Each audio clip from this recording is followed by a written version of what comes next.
말씀은 마태복음 16장 13절에서 18절까지의 말씀입니다. 마태복음 16장 13절에서 18절까지의 말씀을 저와 여러분이 한 절씩 교독하기를 원합니다.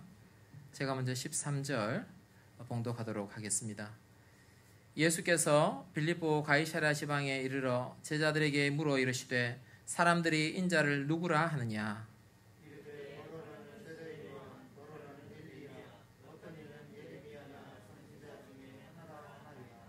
이르시되 너희는 나를 누구라 하느냐?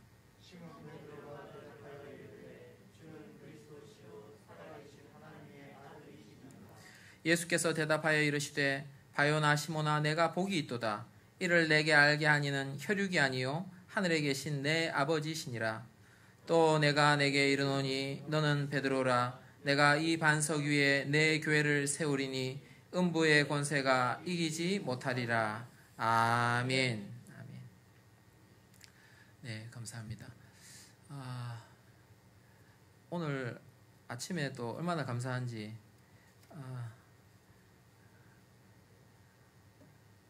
이렇게 교회에 나올 수 있다는 게 너무 행복하더라고요.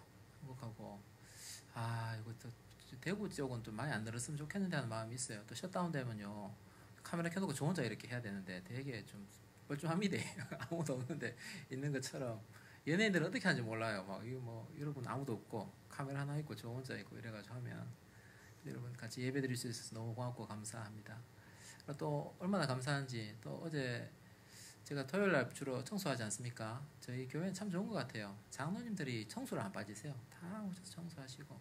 그러니까 뭐가 감사하니까 보통 이제 다 그런 건 아닌데 올라가면 올라갈수록 허드렛 일 안 하실 수 있거든요. 근데 저희 교회는 막 장로님들이 허드렛 일 그냥 막 다 이렇게 하시니까 너무 좋은 본을 영적 토대가 참 좋다는 생각이 들고 감사하고 또 감사한 게 또 지금 우리가 반주자가 이거 여유가 없어요. 딱 이제 예배가 나눠지니까 한번 어디 가고 싶을 텐데도 청년들이 1부도 그렇고 2부도 그렇고 반주해 주시고 또 찬양 인도해 주시고 섬겨주시는 분이 너무 많으셔서 고맙고 감사합니다. 우리 그분들 위해서 감사하다 박수 한번 하도록 하겠습니다. 감사합니다. 고맙습니다. 네, 또 PPT 넘겨주셔서 고맙고 감사합니다.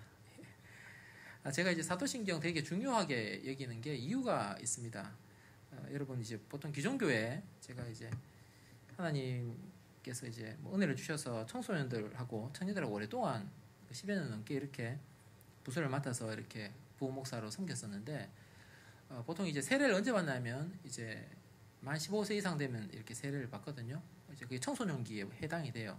그럼 이제 제가 이제 부서에 있는 아이들 적을 때는 1년에 한 5명, 많을 때 한 10명씩 정도 이렇게 세례 우리 보수 아이들이 이제 세례 교육을 제가 교육을 하진 않고 다른 부목사님들이 주로 교육을 하면 성인들하고 같이 교육을 하면 이제 이렇게 세례를 받는데 어떤 현상을 제가 이게 보게 되냐 하니까 예수 믿는 이제 집사님들 권사님 집에 애들은 여기 도망을 못 가요. 나오기 싫어도 교회를 쭉 나오는데 어떤 특이한 걸 봤냐 하니까 이제 예수님 안 믿는 집 애, 부모가 예수를 안 믿는 집 애인데 막 교회를 나오다가 야 그래도 세례는 받아야지. 그럼 세례 받으면 예수 믿는 거 맞아요. 그렇다 그러니까 교회를 딱 오는데 세례 교육만 딱 받아요. 세례 받고 그다음부터 교회를 안 나오더라고요. 그래서 야 너 교회를 왜 안 나와? 야 나와야지.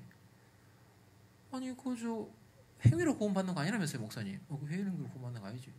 나 구원받으면 뭐라 교회 가요? 이러면서 잘못된 이렇게 이 구원을 좀 잘못 이해하고 있고 그렇다고 세례 교육을 또 다 받은 것도 아니에요.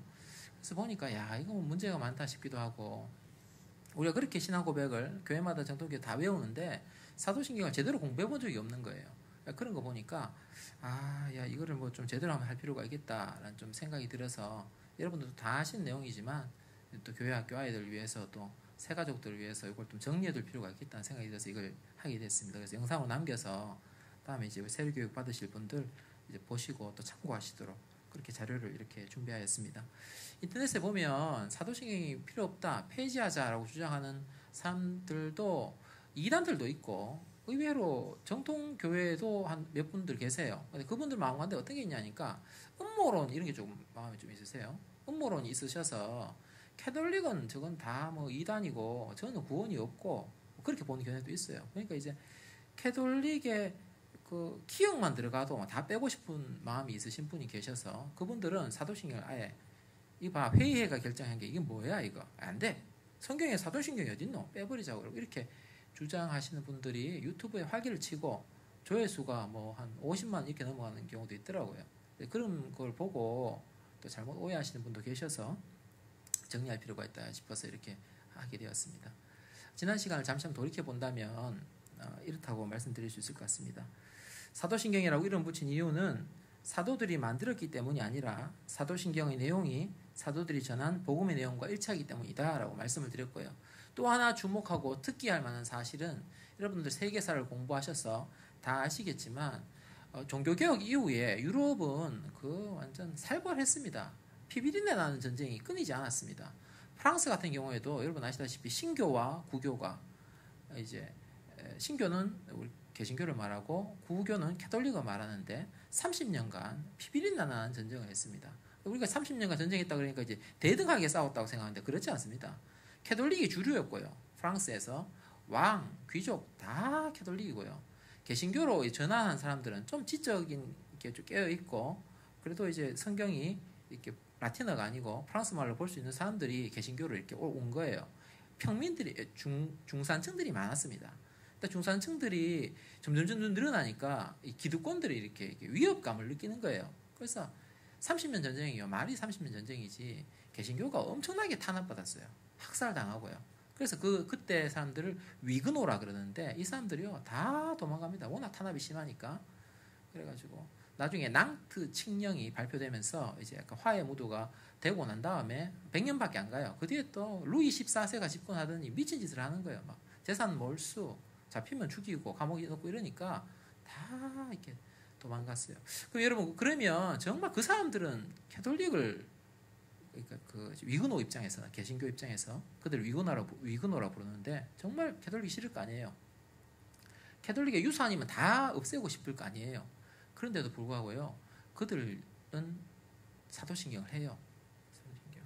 그래서 이제 사도신경 안에 진리가 있기 때문에 종교개혁자들도 사도신경을 폐지하지 않았습니다. 그렇기 때문에 이 사도신경 없애자는 말은 온당치 않다라고 말씀을 드리고 싶고요.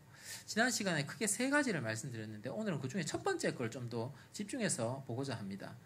초대교회에 수많은 이단이 발생하였고 그것 때문에 진리를 보호하기 위해서 이 사도신경이 생겼다라고 말씀을 드리고요. 여러분 우리가 초대교회로 돌아가자라고 말을 많이 합니다. 여러분 그러면 우린 개신교 프로테스탄트인데 그럼 어디서부터 어디까지를 초대교회로 봐야 됩니까? 사람마다 다 견해가 틀린데 우리 조금 약간 정리를 한번 하고 갈 필요가 있어요. 교회사 입장을 일단 말씀드리겠습니다. 교회사에서는 초대교회사가 있고요. 중세교회사가 있고 종교개혁사가 있고 근대교회사가 있는데 초대교회사와 중세교회사를 가르는 기준이 있어요. 그 기준이 뭐냐면 서로마 제국의 멸망입니다. 뭐의 멸망이라고요? 서로마 제국이 멸망할 때까지는 초대교회로 봅니다. 그게 뭐냐면 여러분 다 아시다시피 세계사 시간에 배우셨겠지만 AD 476년입니다. 476? 머릿속에 기억하세요? 476? 그러면 기독교가 로마의 국교가 된 게 언제입니까? 밀라노 칙령이 313년이거든요. 313년에 밀라노 칙령이 공포되면서 기독교인들이 자유를 얻었어요.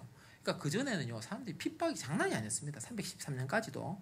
계속 숨어 다녀야 되고, 막 카타콤 안에 들어가 있어야 되고, 이런 상황이었어요. 그러니까 제대로 된 신앙교육이 안 됐습니다. 313년까지. 그러니까 이제 국교화되고 난 다음부터 사람들이 나와서 이야기를 하는데, 다 각자 신앙을 이야기하는 거예요, 다 각자. 그러니까 이게 뭐 다 예수에 대한 이해가 천차만별인 거예요. 그 정리를 좀 해야 되겠다. 그래서 자기들끼리 막 회의를 한 거예요. 예수가 누구지? 거기서 이제 이단들을 걸러내 가는 과정이 거의 500년간 가요. 거의 그때부터 이제 이단들 정리해 나가기 시작을 하거든요. 그렇기 때문에 여러분 초대교회사 안에 있었던 것을 폐기할 수는 없다 싶고요. 그래서 제일 잘못된 오해 중에 하나가 그겁니다. 사도신경은 회의에서 회의 한번 해야 결정한 거지. 보통 이제 단편적으로 이제 우리 역사서를 읽다 보면 마치 그런 것처럼 보여요. 근데 그렇지 않고요. 회의 한번 해서 된 게 아니라고 지난 시간에도 말씀을 드렸습니다. 왜냐하면요, 이렇게 돼 있어요. 여러분 제일 왼쪽에 표 위에 보시면 고대 로마 신조 2세기라고 적혀 있어요. 2세기. 몇 세기요? 2세기. 그러니까 사도신경 2세기부터 이렇게 뼈대가 세워져서 보시면 빨간색으로 된 것은 계속 추가돼요. 저 추가된 게 다 이단 때문에 추가되는 거예요. 계속. 처음에는요 이렇게 문답형이었어요. 당신은 모든 것을 주관하시는 아버지를 믿느뇨? 그럼 세례식 할 때 예 하면 됐어요. 근데 그때 저번에 말씀드렸다시피 배교자들이 자꾸 생기고 이단들이 생기니까 그렇게 해서 안 되겠다 싶어서 직접 세례 받는 사람이 고백하도록 바뀌게 됩니다. 그래서 자기 입으로 고백해야 돼요. 세례 받는 사람이 나는 전능하신 하나님 아버지를 믿으며 라고 고백을 하는 거예요. 근데 그전에는요 전능하신이란 단어가 안 들어갔잖아요. 근데 전능하신이란 단어가 추가가 돼요. 왜냐하면 여러분 로마 세계의 신들을 보시면 그들은 신을 세오스라 그러는데 세오스 하나님도 세오스, 바다의 신 포세이돈도 세오스, 사랑의 신도 세오스, 다 세오스네. 그럼 그 세오스와 너네들이 말하는 세오스는 뭐가 다른데? 라고 이야기를 할 때 그들과 다른 것이 우리가 믿는 이 하나님은 전능하시다라고 이야기할 필요가 있었던 거예요. 그래서 전능하신이 들어가는데 또 사람들이 계속 질문하는 거예요. 전능하신데 뭐가 전능하다는 거냐? 라고 계속 물을 때 그 뒤에 붙는 거예요. 천지를 만드셨다. 이 천지는 스카이를 말하는 게 아니고 헤븐이라고 말씀드렸어요. 보이지 않는 모든 세계와 보이는 세계를 만드신 그 전능하신 분이다. 계속 추가가 되는 것입니다. 그래서 이렇게 이 프로세스 과정이 있었기 때문에 한 번의 회의로 결정됐다라는 것은 반은 맞지만 반은 틀린 말이다라고 이야기를 할 수 있겠습니다. 누구 한 번의 회의가 아니고 역사성을 가지고 가운데서 계속 변천되었다라고 말씀을 드릴 수 있을 것 같고요. 또 하나는 여러분 이게 사도신경 이제 라틴어 원문입니다. 원문은 그냥 이제 전체 구조를 보시라고 지금 해놓은 거예요. 여기 상식적으로 알고 계실 필요는 여기서 단어가 77개가 사용되었어요. 몇 개요? 77개. 일부러 맞췄어요. 77개 맞췄고요. 지난 시간에 우리가 같이 공부해 본 내용은 이 녹색 부분이에요. 녹색 부분. 녹색 부분은 이제 성부 하나님에 대한 이야기예요. 성부 하나님. 그 다음에 이제 노란색 부분은 예수님에 대한 이야기고요. 파란색 부분은 성령님에 대한 이야기입니다. 크게 세 부분으로 나뉘는데 특이한 부분은요. 한 두 가지 정도로 볼 수 있는데 제일 첫 단어를 한번 봐주십시오. 녹색의 첫째 줄에 보시면 크레도라고 불러요. C-R-E-D-O를 크레도라고 읽는데 저것은요. 내 심장을 내어준다라는 뜻이 있어요. 내 심장을 내어준다 할 때 그걸 크레도라 그래요. 라틴 사람들 이해하기로는. 그러니까 우리가 믿는다 하는 개념이랑 좀 이게 농도가 짙어요. 나 좀 믿어봐라. 그럼 믿어줄게. 뭐 이런 게 아니에요. 그러니까 그 대상을 내가 믿는다고 할 때 내 심장을 내어줄 정도, 내어줄 만한 대상, 그럴 때 내가 크레도라고 이야기를 하는 거예요. 근데 그 크레도가 여러분 2번 쓰였어요. 여러분 보시면 녹색 제일 처음에 시작할 때 CREDO 크레도가 나오고 파란색 성령 부분에 제일 처음에 시작하는 단어가 크레도예요. CREDO. 우리 사도신경 우리 번역에는 믿는다고 3번 나오는데 원문에는 2번 나와요. 이게 의도적인 것입니다. 왜냐하면 다 이 당시 초대교회에 예수님이 하나님을 믿지 않는 사람이 너무 많으니까 크레도 믿는다는 것을 성부 하나님과 예수님이 이어서 두 분이 하나인 것을 강조하기 위해서 크레도가 쓰여지게 되는 것을 보게 돼요. 또 하나는요. 이 성령님의 이 역사는요. 이 교회와 연관됩니다. 교회와. 밑에 파란색으로 된 것은요. 성령님에 대한 고백은 다 교회와 연관이 되어서 교회를 세우시는 분은 성령님이다. 이걸 강조하고 있습니다. 그래서 성령님께서 역사하지 않는다. 바꿔 말하면 교회가 세워질 수 없는 것이고 성령께서 이것을 다 주장하신다. 이것을 하나 볼 필요가 있고요. 또 하나는요. 이 녹색, 노란색, 파란색 중에 어느 부분이 영역이 제일 많습니까? 노란색이 제일 많습니다. 그 이유는요. 처음에는 이렇게 많지 않았습니다. 이 이단들 때문에 계속 추가가 되는 겁니다. 추가돼요. 그래서 어떤 이단들이 있었는지 제가 한번 잠시 후에 우리가 한번 살펴보려고 하는데 계속 추가가 됐어요. 그래서 이 사도신경에는 삼위일체가 들어가 있다라는 것이 아주 중요한 한 포인트 중에 하나다라고 말씀을 드릴 수 있겠습니다. 그래서 어떤 이단들이 있냐면 대표적으로 첫 번째 오늘 말씀드릴 게 4가지 정도가 있는데 4가지 중에 3가지는 오늘날도 우리 한국에 있어요. 그대로. 이게 초대교회 때 몇천 년 전에 있었던 게 아니라 그들이 했던 그 방법 그대로 오늘날도 한국교회에 한국이란 땅에 역사하고 있다라고 이렇게 말씀드릴 수 있을 것 같아요. 가장 처음에 등장하는 게요. 예수님의 신성을 부인하는 것입니다. 신성. 다 여기 이거를 극복하기 어려운 거예요. 이 당시 이제 이 기독교가 이렇게 출현해서 확장되던 때에는 다 유대교의 백그라운드 가운데서 출발했는 것을 다 아실 것입니다. 유대교에는요, 하나님 몇 분 계실까요? 하나님 한 분이에요. 근데 이제 기독교가 와서 이야기하기로, 예수가 하나님이시고, 예수가 하나님 두 분이네? 성령님도 하나님이야. 그럼 하나님 세 분이네? 이건 말이 안 된다, 말이. 하나님 한 분이 어떻게 그래서 하나님 세 분이 될 수가 있나? 이거 안 돼. 그럼 예수님은 하나님 아니야. 이렇게 결론이 내리는 거에, 이게 초대교회 이제 아리우스주의들이 이렇게 말을 했었어요. 목사님 초대교회 이야기 자꾸 하지 마이소. 근데 이걸요 못 극복하는 거예요. 그래서 대다수 자유주의 신학자들도요, 이게 파고 들어가 보면요, 예수님의 신성을 인정하지 않아요. 예수님 신성. 여러분 이해가 되죠? 예수님이 하나님인 걸 어떻게 인정이 좀 쉽지 않지 않겠어요? 저도 이제 이게 거듭나기 전에는 안 믿으시더라고요. 뭐 어떻게 예수가 사람이지 어떻게 하나님이겠어? 여러분 저거 이제 가장 이제 사람들이 단어를 쓸 때 다 의도를 하고 쓰거든요.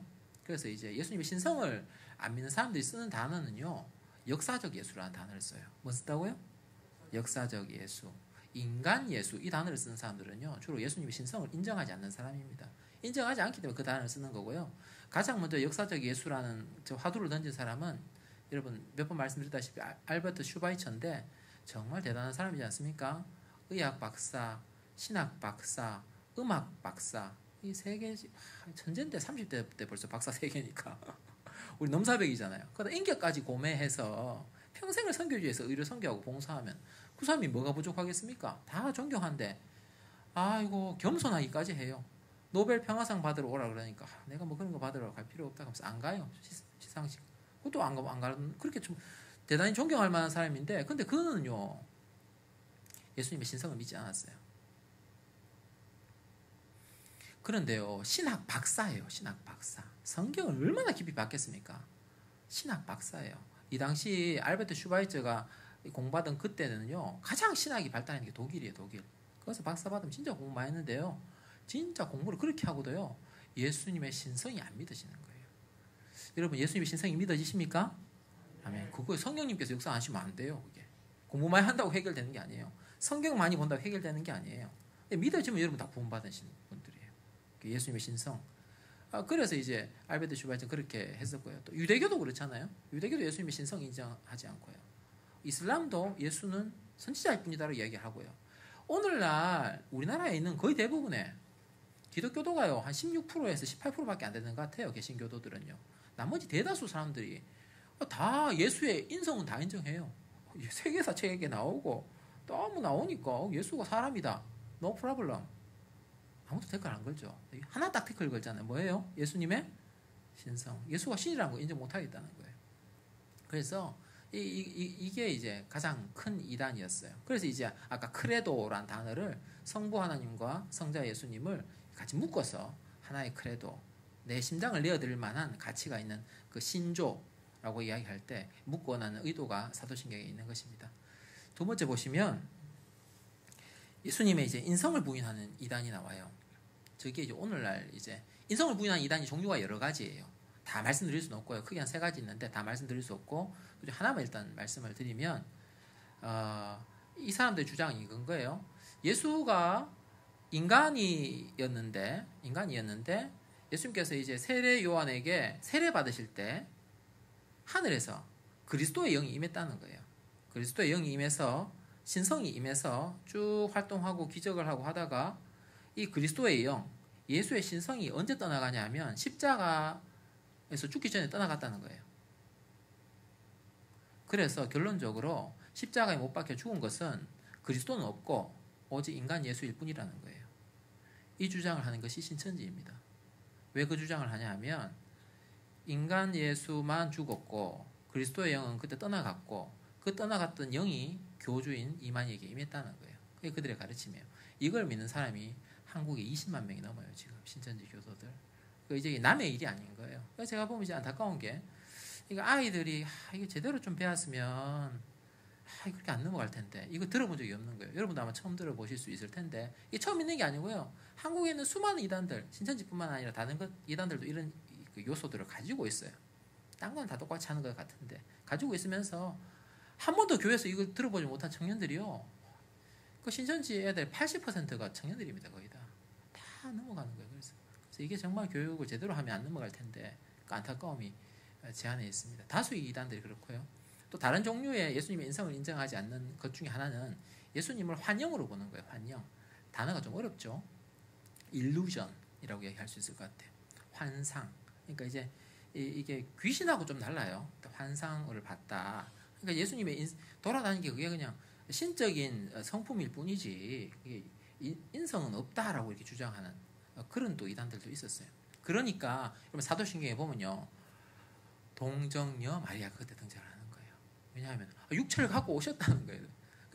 그냥 왜 사람 이름을 넣었냐 하면 그게 그냥 모르는 사람이 아니고 마리아라는 분명한 한 여자를 통해서 왔다는 것을 강조하기 위해서 동정녀 마리아라는 단어가 나중에 이제 사도신경에 들어가게 되는 것이 이 그리스도의 인성을 부인한 이단 얘네들 때문에 이제 추가가 되는 것입니다.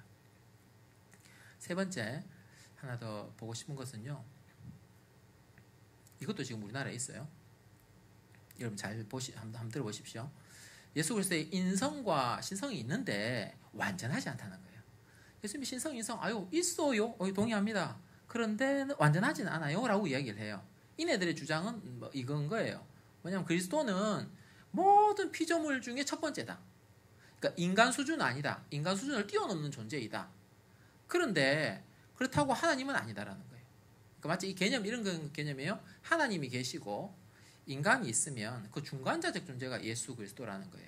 그러니까 이들이 하는 말은 예수님은 피조물이라는 거예요. 피조물 중에 첫 번째라고 가르쳐요. 여러분 길 가다 보시면 여호와의 증인 왕국회관 보실 거예요. 걔네들이 가르치는 핵심 교리 중에 하나가 이거예요.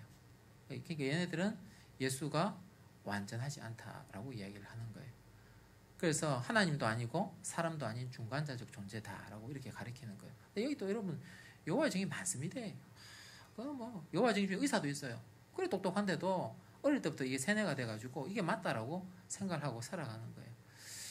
그러면 이제 성경을 바꿔야 되는데 분명히 이제 성경에서 요한복음에 언급되어 있잖아요. 태초에 말씀이 계시니라. 이 말씀이 하나님과 함께 계셨음에 할렐루야.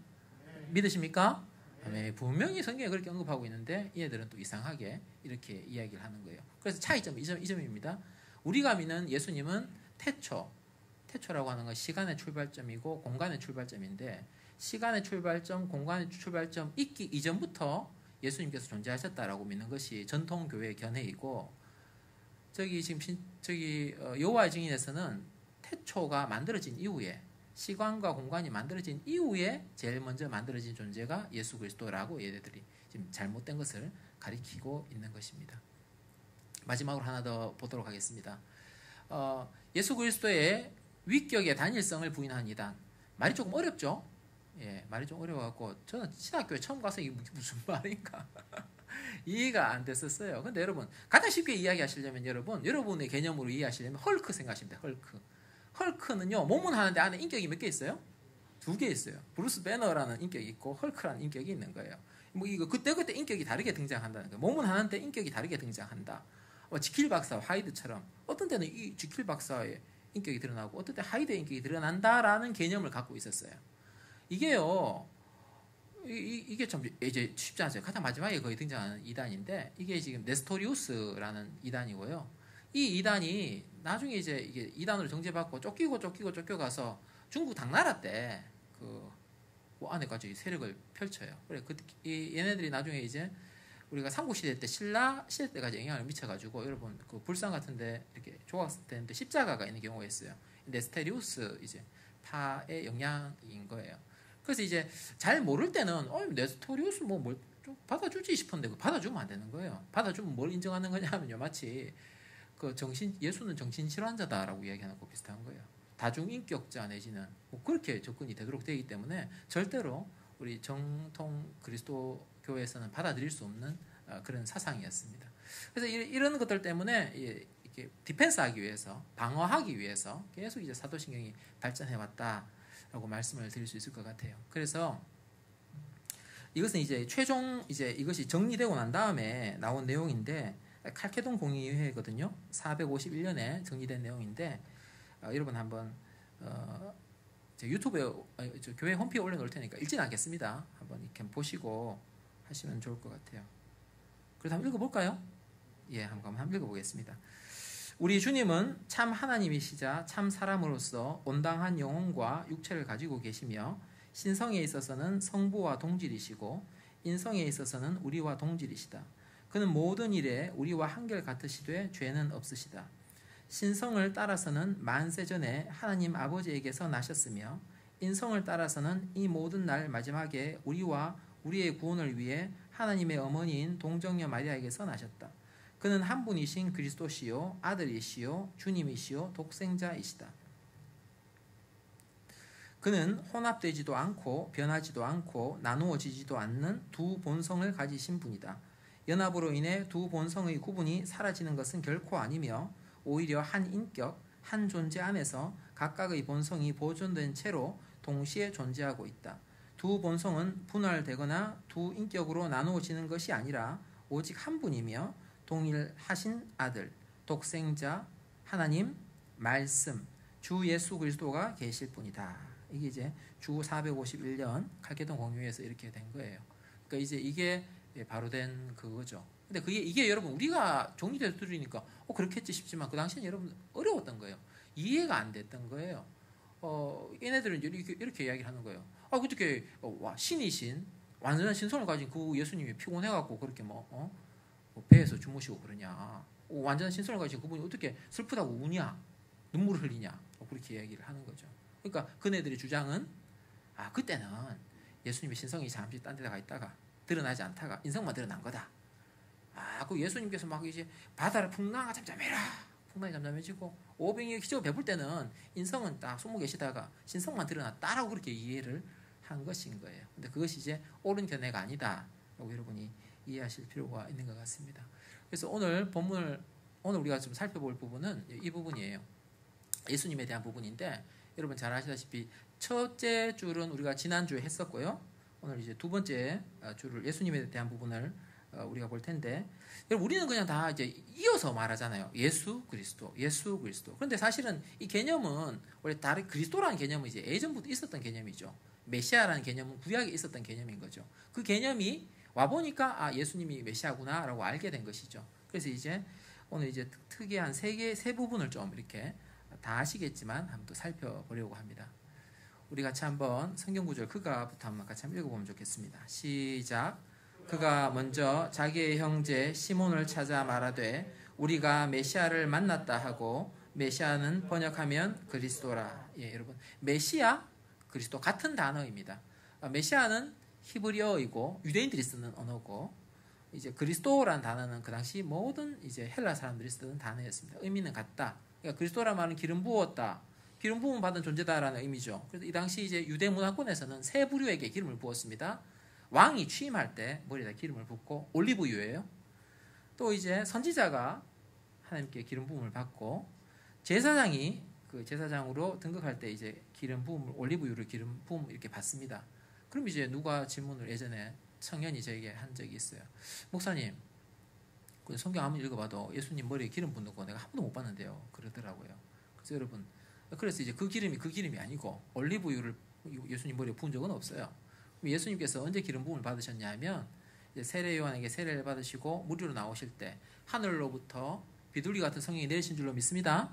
아멘. 예, 그리고 여기서 이제 성령님이 은유적으로 이야기할 때 우리가 기름이다라고 이렇게 이야기하는 거예요. 성령의 기름으로 인치심을 받으셨다. 그래서 이제 삼중직을 이제 수행하게 되시는 것이죠.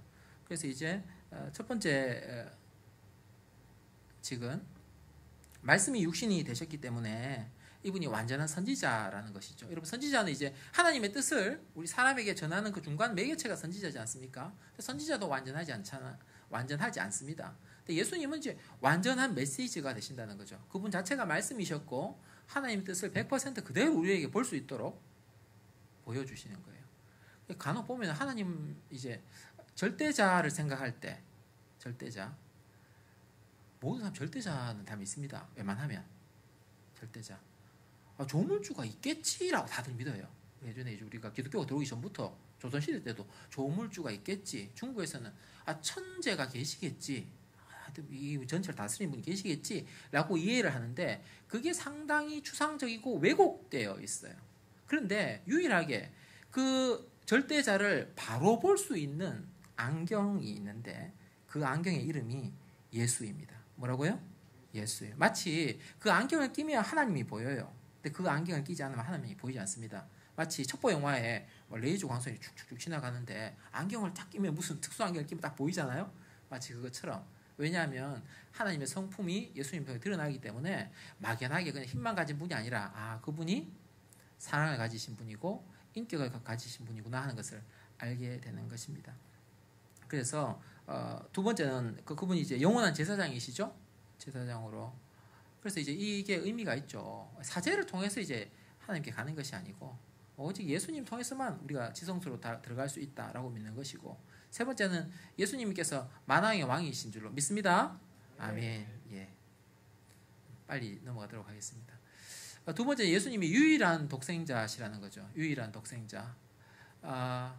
오늘날도 많잖아요. 우리 뭐 몇 년 전에도 통계를 보니까 한국에 자칭 이제 메시아라고 얘기하는 사람이, 자칭 예수라고 말하는 사람이 30명이 넘는다라고 얘기하는데, 이제 앞으로도 많이 등장할 것인데, 성경의 이야기는 그 메시아, 그 그리스도가 유일하다는 거예요. 유일하다고 말할 때는 몇 개가 있을 때 유일하다고 그럽니까? 딱 한 개만 있을 때 우리가 유일하다고 하지 않습니까? 한 개가 있을 때 유일하다. 다른 거 앞으로도 올 게 없다. 오직 유일하다고 할 때는 또 하나는 구원의 방법도 다른 이로는 구원받을 이름이 없다. 오직 예수만이 유일한 구원자다라는 것을 함의하고 있습니다. 그래서 이제 유일한이란 단어가 들어가게 돼요. 초대교회 때 너무 많은, 근데 내가 하나님 아들이라고 자칭 손 들고 나오는 애들이 너무 많았어요. 내가 하나님 아들인데 나도 하나님의 아들이다 나온 애가 너무 많으니까 사도신경의 고백 안에 다 아니다. 예수님만이 유일하시다라고 이렇게 강조하게 되는 것입니다. 세 번째는 같이 한번 읽어봅시다. 예수님은 우리의 주님이시다. 우리가 이 개념이 우리 피부에 와닿지는 않습니다. 이 단어가 쓰여질 때는 여러분 로마 시대 때입니다. 로마 시대 때 주인과 노예의 관계는 이거는 뭐 인권이라고는 없죠. 그래서 로마 시대 문서에는 이렇게 기록이 되어 있어요. 로마 시대 때 우리가 사용할 수 있는 도구는 두 가지 종류의 도구가 있다. 말 못하는 도구가 있고, 이제 농기구, 뭐 이제 끌, 망치, 뭐 이런 거. 말 못하는 도구. 말할 수 있는 도구가 있다. 그것은 노예다라고 얘기를 해요. 그러니까 인격이 없는 거죠. 말하면 그 말한 대로 하는 거고, 죽이고 싶으면 죽이는 거고, 팔고 싶으면 팔아먹는 거고. 그런데 이 관계가 주님께서 우리에게 원하시는 관계는 그런 관계를 원하지 않으시죠. 여러분 연애를 해보셨죠? 연애 시절을 생각해 보십시오.